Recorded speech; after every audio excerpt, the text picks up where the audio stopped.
nakainom at lalong-lalong hindi Gagmay na lubi, oh. Wala po nung transportation nung in-expect Gagmay na lubi. ataas yung bilang po na Damol iya, ano do? may nakita Damol iya, ano? kayo ng mga sasakyan na hindi po talaga roadworthy. Igata naman ni guys siya, ano? Yung report po Langka. na hindi roadworthy, meron po kaming mga bus na nasita gawa ng kanilang mga gulong ay Ako na pa kayo. wala sa maayos na kondisyon. So, Wala na. siyempre, pagka ganun po, hindi Wala po na kami kod-kod na. so, obligado na palitan po ng mga bus company na ibang bus naman para maging safe ng mga kababayan natin. Meron din po tayong nahuli na nag-contact pa. Pero sa inyong inyong monitoring, Commodore, meron bang pagbaba sa bilang ng shipping lines dahil sa crisis or normal pa rin?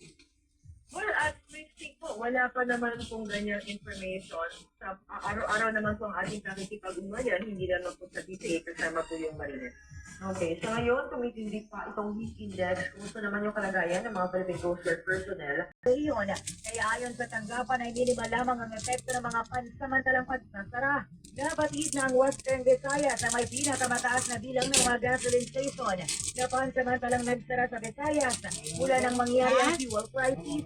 Patuloy naman na nagmomonitor ang pulisya bilang bahagi ng kanilang pagtulong sa Department of Energy laban sa profiteering at hoarding ng fuel. Nauna ng sinabi ni Police Regional Office 6 Director Brigadier General Josefino Ligan na inatasan na niya mga provincial at city directors hanggang sa mga hepe ng mga pulisya sa mga bayan na ipagpatuloy ang pagbabantay sa mga gasoline station at makipag-ugnayan sa mga may-ari at tagapamahala upang bigyang diin ang mga alituntunin ng Department of Energy hinggil sa umiilaw ng presyo ng mga produktong petrolyo. Continue monitoring yung mga gas stations natin na engage dun sa mga property owners and managers, emphasizing the guidelines from the Department of Energy. Yung prices ng petroleum products natin. Para sa Bombo Network News mula sa Bombo Radio Iloilo, at ang Bombo Radio. Bombo! Ito naman siya na driver sa Cebu Bus Terminal nag-positibo sa surprise drug testing. Alamin natin ang detalye sa pag-uulat ng Bombo Radio Cebu.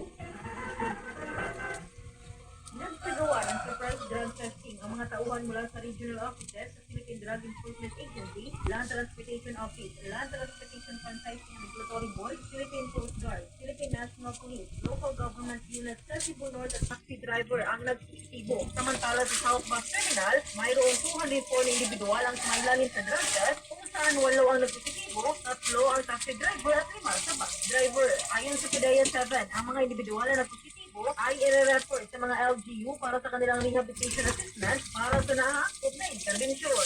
So ito pong nag-testing ay paghahanda natin tumalas na sa investigating instructor patuloy tumalas na ensure natin na safe and nasa taktong pag-isip sa ating driver. Mula rito sa lungsod ng Riga ng Cebu, Bombo Nakaniati, and this is Bombo Radio 14, the number 1 and most trusted source of news and information. Basta! Tulutan. Kasi naman po dyan ang Bombo Radio Ligan. Mahigit 700 na mga kapulisan ang nakadeploy sa lalawigan ng Sorsogon upang ipatupad ang cease and order ngayong Semana Santa. Ang kay Sorsogon na Police Provincial Office, spokesperson Police Major Arwin Destacamento sa panayam ng Bombo Radio Legazpi, ang kanilang mga tauhan ay nakakalat sa mga simbahan, highway, terminal at tapungan at iba pang mga lugar kung saan daragsa ang publiko. Patuloy din silang nakikipag-ugnayan sa Philippine Port Authority hindi sa pagbabantay sa Matnog Port at kung saan inaasahan nila ang pagdagsa ng mga pasayrong at papatrol at luluwas ng Visayas at Mindanao. Nais din nila ang muling matupad ang zero casualty sa kasagsagan ng Semana Santa ngayong taon kung kaya't nagigipagtulungan sila sa iba't ibang force multipliers tulad na lamang ng Trientin Maritime Group, Philippine Coast Guard, Bureau of Fire Protection, AM fully digitalized AM at FM stations nationwide. Natin pong special broadcast schedule. Maghatid pa rin po tayo ng mga balita at mahalagang informasyon hanggang Abril 2, Huwebes Santo, buong araw po yan mga kabombo. At pagsapit ng Abril 3, Biyernes Santo, Good Friday, mag-o-offer po tayo lahat ng stasyon ng Bombo Radio Philippines pagkatapos ang ating tradisyonal na coverage sa 7 Palabras o 7 Last Words. Manatili pong off air ang lahat ng stasyon ng Bombo Radio Philippines at ng Star FM. Pagsapit po ng Abril 4, Sabado de Gloria o Black Saturday upang bigyang daan pa rin po ang ating pakibahagi sa Semana Santa. Magbabalik po tayo sa normal na on-air programming at operations pagsapit po ng Abril 5, Linggo ng Pagkabuhay o Easter Sunday. Diyan po ibabalik na rin po natin ang ating traditional na drum at pong tambol. Hindi po ninyo napapakinggan at napapanood sa ngayon dahil nga po bilang pakikibahagi po natin ito sa Semana Santa. Habang nakasuspende mga kabombo ang regular broadcast ng Bombo Radio Philippines at ang Star FM, pwede po ninyong bisitahin ang ating pong opisyal na website, ang www.bomboradio.com www.bomboradio.com. Pwede rin po ninyong i-check ang ating pong social media pages tulad po ng Facebook, YouTube, TikTok at maging sa X para sa karagdagan pang mga Opo Foreign Exchange Update is brought to you by Queenbank Business Banking. para ho sa palitan ng piso kontra dolyar at iba pang mga foreign currencies ngayong pong araw ng Martes, mga kabombo, Martes Santo, ang resulta po ng ating ng trading kahapon sa pagtatapos po ng trading itong alas 5 po ng hapon kahapon, araw ng Lunes, ang ating pong ibabahagi sa inyo mga kabombo. So, ang isang US dollar, katumbas na po ito ngayon ng 60 pesos and 69 centavos. Ang Hong Kong dollar, katumbas naman ng 7 pesos and 71 centavos. Ang isang Singaporean dollar, katumbas ng 46 pesos and 85 centavos. Ang isang Saudi Arabian Rial, katumbas ng 16 pesos and 9 centavos. Ang isang Euro, katumbas ng 69 pesos and 46 centavos. Yan po mga kabombo, manatili pong nakatutok sa Bombo Radio Philippines dahil from time to time ay babahagi po namin sa inyo yung pagbabago po sa ating foreign exchange rate update kasabay po ng pagbubukas ng trading mamaya alas 9 po ng umaga. Ang datos na yan ay matay po sa datos ng Bangko Sentral ng Pilipinas at ng Bankers Association of the Philippines. Mga kababayan po natin sa Luzon, Visayas at Mindanao mga kabombo, pwede po ninyo tutukan ang ating pong mga provincial stations. Pero po ng Bombo Network News, pwede po ninyong balikan ang mga programa po ng ating mga provincial station na hindi po ninyo napakinggan, napanood o namonitor sa mga nakalipas na oras o mga araw. Sa Luzon area, makabayan po natin dyan sa may norte na diyan ng Bombo Radio Kawayan para sa mga taga-riyan sa may Cagayan Valley. Yan sa Ilocos Region, particular na sa may Pangasinan, kaya po Bombo Radio Dagupan at RFM Dagupan. Yan sa probinsya ng Benguet sa Cordillera at nakataring probinsya. Ang Bombo Radio Baguio at RFM Baguio. Kapag kanadawi ko kayo dyan sa may Southern Luzon, sa may Bicol Region, nariyan ang Bombo Radio Legazpi. Dito po sa Mega Manila, ang RFM Baguio. Ano naman sa ating mga listeners and viewers sa bahagi ng Northern Luzon, mapapakinggan at mapapanood ang Bombo Radio sa Gigirawa. Yan din ang Bombo Radio Lumada, Bombo Radio Bigaya, at Bombo Radio La Union. Sa Southern area naman, nariyan ang Bombo Radio Inaga. Natuyo ko. At bago tayo matapos, narito ang ating oras.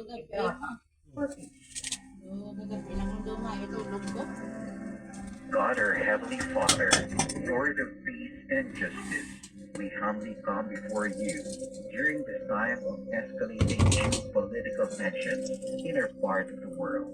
Through the years, you have sustained our faith in you as a nation. It is our faith in your divine providence that has made us survive the countless natural and human-caused calamities that have come our way in our history.